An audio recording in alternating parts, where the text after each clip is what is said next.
Hello, lovely listeners, and welcome back to the Water Trio. We are bringing the astrology of the week starting the 29th of April all the way through to the 5th of May. And I'm here with my lovely friends, Cassandra Tyndall and Kelly Surtees, to chat about our favourite aspects of the week ahead. So a bit busier week this week. What are your pick of the aspects in the sky this week, gals? Have you got any favourites, Cass? Oh, they're all lovely. Probably, my tip, I really like the Mercury square Pluto. I kind of like a Pluto aspect here and there. So that would probably be mine, but that's not until the 3rd. So how about you, Kel? Look, I do have my eye on the Saturn-South Node on April 30th, which... Oh, totally. Yeah. That one goes without saying, right? It's probably the most dramatic aspect of the week. I know Mercury's really busy, so he's doing a lot of things. But, the Saturn-South Node, I really think this is an obsessed with aspect. In astrology on Twitter and social media, everybody's talking about Saturn-Pluto, which is sort of building and will be exact in January 2020. But for my money, the Saturn-South Node is very much, there's a karmic quality, there's a fated quality, there's an intensity, but there's very much this feeling of purging and of purifying. It's an energy about endings. It's about cutting or severing with the past, whether that is cutting with your ancestral or your energetic lineage. These are family patterns, and maybe you're going to be the first person to break that pattern. These are habitual, unconscious kind of influences that have been running your life, without you even being aware of it. So the potential to bring some awareness to things that affect you in that unconscious or unseen space really does exist this week. And I think all of us, to some degree or another, are going to have some sort of really potent ending or release where it's like, okay, this needs to end, this needs to change form or shape. Something is not sustainable in its current form or structure, if you like. And that idea of we need to let go, we need to figure out where like a leaky bucket is what I often think about with the South Node, where there are holes in the bucket and you keep putting things in to try and make the bucket full, but stuff is leaking out because there's a depletion quality or a drain quality. And so this week, particularly in the first half of the week, I think it's really important to try and be aware of where you're giving, and it's either not being acknowledged or respected, or you're giving and it's being taken for granted. Yeah, that's beautiful. I think it also has the potential to be quite, like there's a stillness here. It's not hugely energetic or vibrant, and you might even find that some of your physical energy is just, not at its best as you go through that process. It's kind of like that, almost like a dormant feel to the Saturn-South Node being together as well. So that stuff that you're internalizing or working through as well. So, yeah. Totally. And for me, it has that Any thoughts, Leishi? Yeah, just that sense of detachment, that Buddhism, a lot of the Eastern religions are about, because the South Node's quite a spiritual point, and it's almost like, where are those things that we're filling our life full of that actually need to be removed so we can be more with ourselves and who we are, and that connection to something higher. And that's what, the principle of just not being as attached to the physical realms or the physical manifestations or even relationships. I mean, of course, they're all important and they fill a certain part of us, but it's not all of us. So where are things holding you back from being connected to a higher power, being connected to the divine, goddess, whatever you want to call it? How can you actually be a bit more detached in your life and allow that to fill up? It's almost like that whole let go, let God, or, just be with the flow of things, how can we release what is not necessary so we can be in that space? Well, and that's a really potent point, Leish, and I think part of that involves each of us redefining necessary. And I think the idea of the Buddhist non-attachment, like everybody should read some Pema Chodron this week, for instance, or read some of the Stoic philosophers. I've just found this great Instagram channel which just has like Stoic ideas. And, you know, the idea of the way things are, to be really honest, you know, this is Saturn-South Node in Capricorn. There's no rose-colored glasses here. I mean, you might want to kid yourself. You might want it to be something different than what it is. But that honesty of just observing and accepting this is the way it is. Now, that doesn't mean that you have to sign on and stay with it in that way, but it means being really honest, getting that clarity around, okay, this thing doesn't work and maybe it's never worked, or this thing is more functional than I give it credit for. And so just being really honest, and because that idea is, you know, one of the images that I used in my Year Ahead webinar was this beautiful picture of a eucalyptus forest, an Australian sort of bush forest that had just been burned in a bushfire. And this image keeps striking me as kind of like the motto for these South Node aspects, because the purification fire has come through and some things have been vaporized and destroyed in the fire and other things have actually survived. Now, in this image, the stuff that's been vaporized has been the low-hanging branches, the shrubbery that kind of grows in between the strong tree trunks that acts as like congestion or filler. But what has survived the bushfire are these really strong tree trunks. You know, the core of each tree has survived. And so there are some core components to each of our lives that we want to keep, but there's a lot of congestion in terms of low-hanging branches and shrubbery, and we need to do a bit of weed whacking, if you like, and get that, you know, crap out of the way so we can breathe a little bit and we can really appreciate the solidness and the strength for what it is. Beautiful analogy, Kel. And, you know, with my environmental scientist hat on, your Australian bush actually, in the real world. The Australian bush forests actually require regular burning because it's actually in the ashes of all that stuff that's been burnt off. The fire forces the seed pods to open, and then the ashes act as the fertile soil in which those seeds can strike and grow. So if that regular clearing, that regular cleansing and purification doesn't happen, the Australian bush, our ecosystem doesn't function. So it's such a beautiful analogy for what's happening now. It's like in the ashes of what is burning up right now is actually what new growth will come forward from. It's just being willing to actually throw those things into that fire of purification and actually looking at, you know, your analogy of the bucket. I have an analogy of being in a big bathtub and all the water being sucked out, and you've got in your bathtub all the things that you think are important to you. But when you can just cling on to so many things so they don't get sucked on down the drain, in that moment is when you know your priorities, when you know what you don't want to purify and what you really want to keep, what that simplification that Saturn does. So, yeah. Absolutely. Yeah. It's funny, isn't it? Like the bathtub, the leaky bucket, it's all like trying to hold on to stuff that is being washed away for a reason. And that's a beautiful piece too, Leash, the importance of the heat, the extreme heat of the bushfires. There are certain seed pods, aren't there, that will only open in that extreme condition. So there's certain talents inside of us, or there's certain opportunities that can only come in that pressure cooker situation. So in that sense, it is the birth as well as the kind of removal of the old.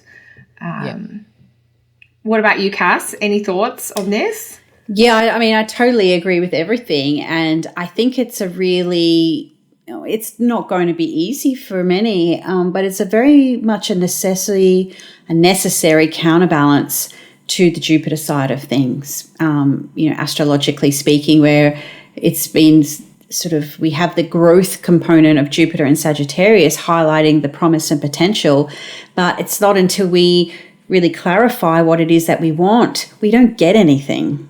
You know, like how often do people want certain things, whether it's key components in a relationship or key qualities in a job or key things. It's like people sometimes they want the change or they want something new, but they haven't really clarified what is it that you do want?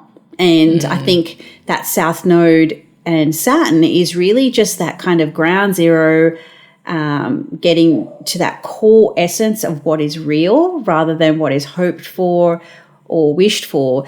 Face that sort of demon, if you like, that sky dragon, and what is it that I really, really do want, that maybe sometimes the fear components around Saturn may hold us back from, or maybe the authority figures that told us, oh, we can't have that because you're this, that, or what have you, your parental stuff or your cultural stuff. It's like, what do I want from my own soul and my own spirit and my own being? Like, sometimes when people are facing these things, I just ask them the question, what did you really want when you were a little boy or when you were a little girl before, sex or bills or responsibilities, or people said, oh, no, you can't do that.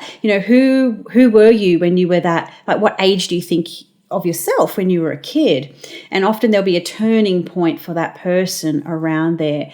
And coming back to your point, Lishi, about the spirituality of the South Node, sometimes in order to move forward, we do have to face that past or that person within us and perhaps do that structural rebuild that Saturn also suggests as well. But we can't really rebuild something until we know those structures or those foundations are solid to add that extra stuff onto. Yeah. Yeah, so it's really core, big stuff. It's like the base, the core pillars of your life. This is not just, what am I going to wear on Saturday night type of thing. Yeah. No. And this energy is going to be in the background for the next 6 months too, as we talked about last week. So it's kind of that the two of them are traveling through the sky within a couple of degrees all the way through until September, October. So not to scare anyone, but just to say that, this will be a core theme. So feed the South Node what it wants, what you don't want. So it's not just kind of sucking everything from you. Yeah, and it is very much about shifting perspective. So, it sounds very dramatic, but the key is that as you start thinking about life and your priorities differently, it kind of makes sense to make some of these changes. Like, you would sort of be choosing with them, or that idea of co-creating or collaborating with the cosmos here, where it's not like it's ripping things away from you. It's not a Uranus transit, but it is that sense of you just questioning the foundation. It's almost like you're questioning the beliefs or the philosophies that have formed foundations in your life. Because if you believed one thing to be true and you created a part of your life based on that, and then you realize that this is not what you think or believe anymore, all the stuff that came from that has to be, reorganized or restructured.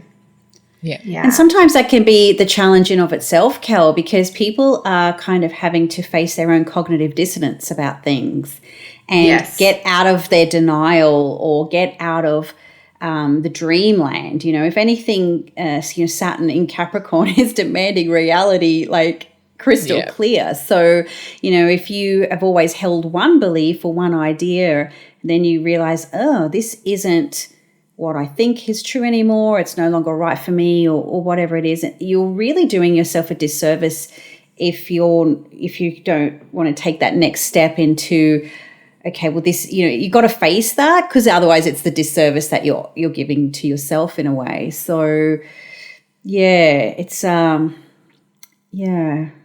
it's not about what you're wearing on a Saturday night, that is for sure. Or does this lipstick go okay with what I'm wearing? It's not that stuff, which is something what am I going to choose off this menu? Yeah. Total sidebar though. I love how we all have shades of this beautiful blue in our outfits. For those of you who are watching on YouTube rather than just listening to us, we all somehow are in the same color palette today, very spontaneously. So I do love a bit of blue, and maybe we're just honoring our water trio roots here. I just decided I would go like the opposite end of the spectrum for my Metallica t-shirt.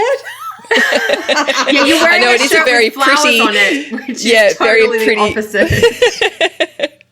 So There What's are the next aspect? Other aspects this week. Cass, you mentioned Mercury Pluto. Tell us about this. Yeah, I mean, as we said, Mercury is quite busy this week. And I think, we talked a lot about what the Saturn-South Node stuff is doing. I think the Mercury-Pluto gives us perhaps, that support or that curiosity to really dive in and work out, okay, what is this? What am I processing? What am I doing? What questions do I need to ask? Where am I, telling myself one thing, but really it's another? And I think when we're talking about Mercury and Pluto, regardless of the aspect, there's something here, there's a truth coming out. There's something we didn't know before is coming into the light. And that might be a revelation that helps us move forward nice and easily. But in this case, it's a square. So it might be something we potentially need to grapple with or make adjustments around or need some time to reach that that health sense of healthy balance or compromise or adjustments around that. So I think the Mercury-Pluto aspect just carries potentially a little bit more of a punch, or, okay, we're not going to do the Saturn denial perhaps. Maybe there's that cosmic push to ask the questions, get the information, or find out what's going on here, particularly if it's involving more than just your own inner stuff. It might also have to do with some of the other components of your life, maybe a job, maybe a relationship, maybe whatever. So that's kind of what the fact that it kind of just, flows on from the big kahuna of the Saturn-South Node. It's like, okay, there's this stillness, and then I'm going to probe in and find out what it's all about. Yeah. It feels like to me, because you use that awesome analogy for, now Mercury's in Aries, is in rehab. And it's like that reality check, you've been on your Pisces binge, you've done all the things you shouldn't have done. And now it's that reality check, Mercury's in Aries and it's squaring all that, because it also squares Saturn in the South Node, and then it comes and squares Pluto as well. So this week is almost that reality check, everything you're talking about, Cass, of that there's that crystal clarity of Mercury in Aries. There's no bullshit. We're totally honest, we're direct, and we're doing this with ourselves as well. So it's like, how can you be no bullshit with yourself? Yeah, and maybe the Mercury in Aries, the directness and the square to Pluto, maybe seeing something that we hoped we wouldn't, or, oh, it's this, is it? And then having to process that or work through that and just sit with it a little bit. I find sometimes the squares, two planets kind of grinding against each other or getting in each other's way, and that sometimes can take a little bit of time or a little bit of banter or, toing and froing to try and find that compromise or balance, or that potentially even a kink in the armor where you can then get that adjustment.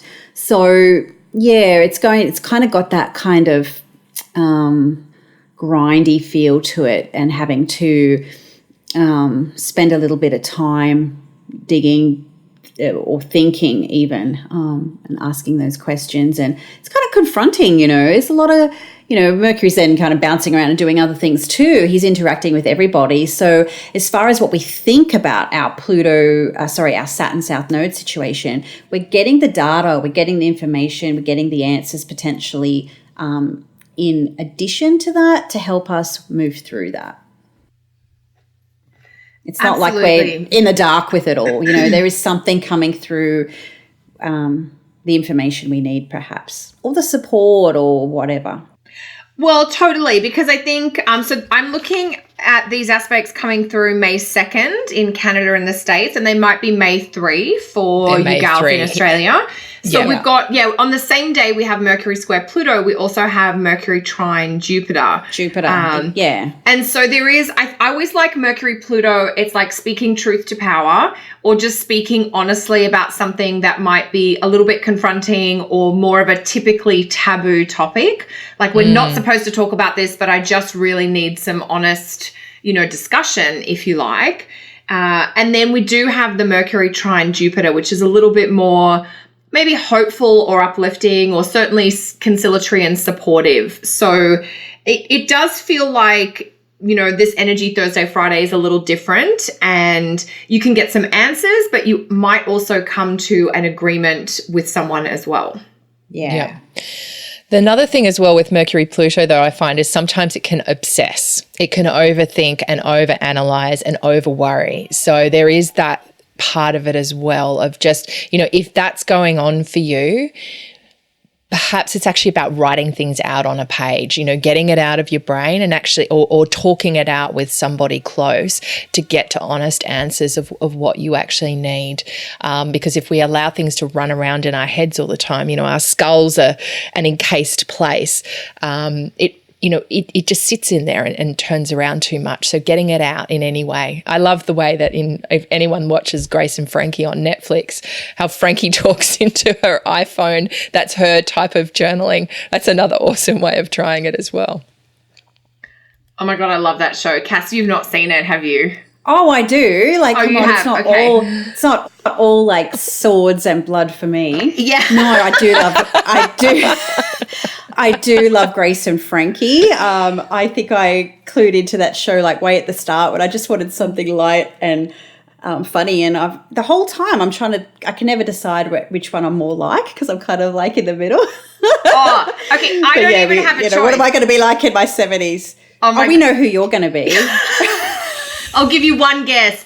Every time we watch this show, like every second or third episode, Frankie will do something and Peter will look at me and he goes, that's you when you're 70.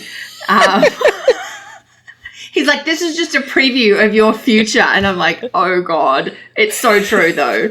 Yeah. Anyway, I used to so endearing and cute, Oh my God, just a hot mess. I'd probably leave. No, I wouldn't leave a baby in the car, but I'd probably do a lot of other things that she's done. Who do you relate to, Leish? I don't think I really relate to either of them. I related more to their neighbour. The one that was, I forget her name. Not Joan Margaret? No. The one that was only in for a few episodes, the one that ended up dying, but she was kind of the world traveller and I remember truth her, seeker. And they had the big send-off. She was absolutely crazy. Yeah. And she was a nut job, actually, but in the best possible way. Yes, that's who I relate to. The best possible nut job. Oh my gosh. So obviously we love Netflix too. Yes. Yes. I guess if people are listening, tell us what your favourite show on Netflix is. If it has swords in it, Cassandra will love it. If there's sunshine and palm trees, I'll probably be all over it. And Leish, what would you be into? I don't think I can typecast you. You're a bit more secretive in that Scorpio corner. You're sci-fi and we were texting each other on the weekend, and I was watching The House of Hill Haunting or whatever it's called, and you were watching Star Trek? Yeah, Star Trek. Like I'm all about sci-fi or dystopian future societies, but I do love a bit of a period drama, or also like I'm watching Traitors at the moment as well, which is all about spies and those kind of thrillers. Like I loved that. What was that BBC one with the Prime Minister, The Bodyguard? Was it The Bodyguard or something where about the Prime Minister, the UK minister that was being attacked by terrorists? I know that show. We just watched the preview for it, but we haven't seen it yet. Oh, it's so good. Okay, that's really great. Good. Yes, well, we just started Blacklist. Anyway, we're totally on a Mercury tangent now, aren't we? I just can't wait till The Last Kingdom comes back. That is a great show. Okay. Yeah. You can watch that. I won't be. No, I'm like, I don't even know what this is. But that made me think of Outlander, and that's going to be coming back later this year. So, I haven't even watched last season yet. It's not on Netflix yet. But talking about television and Netflix and sitting down and relaxing, I know Cassandra has to get on that, is the new moon in Taurus was going to be my aspect for the week before we disappear off. Of course.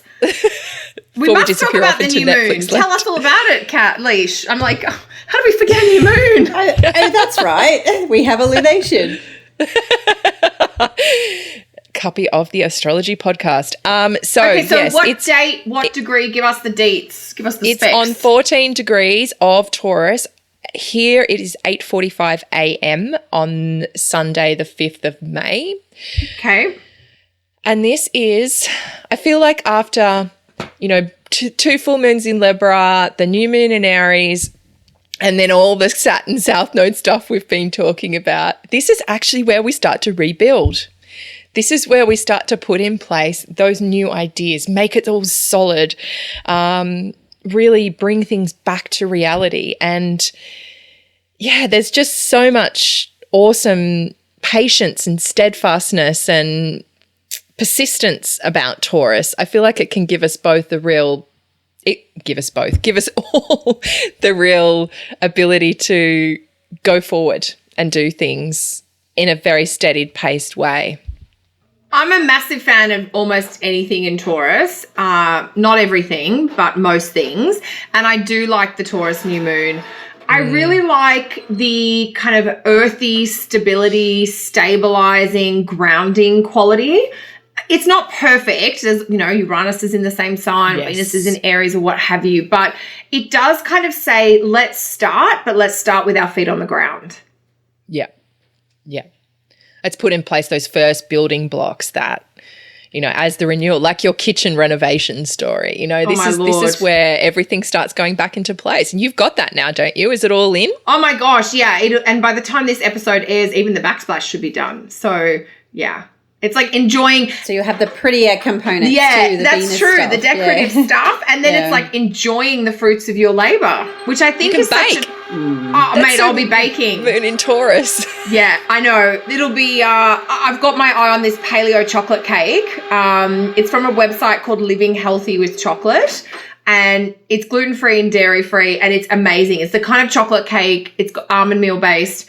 And, people who aren't into allergy baking still enjoy this cake. So it has like a coconut cream, buttercream sort of icing on it. It's just delicious. So that's going to be my first thing. And actually, I'm like, when should I make it? Taurus New Moon weekend coming right up. Nice. Can you post me a slice, please? I can bake next time we're together, which could be months from now. But anyway, I will do that. We'll put it in our calendar. Yes. Just how we have to operate together these now. days. Cass, any thoughts on the new moon from you, or do you feel like you are good to go? Oh, well, it's smack bang on my Mars, so I might have to watch a bit of Blood and Guts.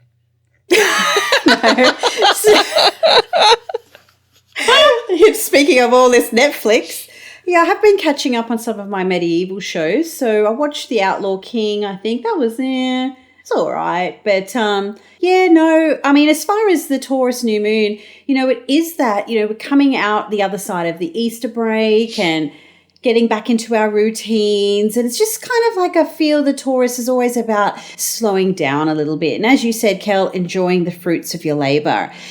And maybe sort of starting to come out of the other side, potentially moving forward out of the Saturn-South Node field. Although it's there, it's not going to go anywhere fast, but almost like feels like a bit of a turning point of,